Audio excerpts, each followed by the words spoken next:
जगन्नाथ संस्कृति और परंपरार प्रचार प्रसार सह पुरी को एक उन्नत आध्यात्मिक पर्यटन स्थली भाव गढ़ी तोलियापाई विशेष पदक्षेप नेउछंती राज्य सरकार। माननीय मुख्यमंत्री मोहन माझी पुरी पौरपालिका को महानगर निगम में परिणत करने घोषणा करिसेंती।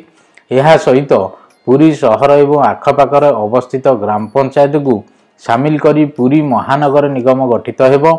यह सह पुरी ठारे एक अंतर्जातिक मानर श्री जगन्नाथ संग्रहालय, पुस्तकालय एवं गवेषणा केन्द्र प्रतिष्ठा करने निमंते मध्य घोषणा करा जायछि। सेहिभଳି भाबरे श्री जगन्नाथ संग्रहालय रे विभिन्न चित्रकला, प्रतिमूर्ति, पट्टचित्र इत्यादि माध्यम जगन्नाथ संस्कृतिर ऐतिह्य, इतिहास एवं पौराणिक गुरुत्व को प्रदर्शित करा जिबा सह गवेषणा केन्द्र माध्यम अध्ययन एवं अनुसंधान को प्रोत्साहित करा जिवो।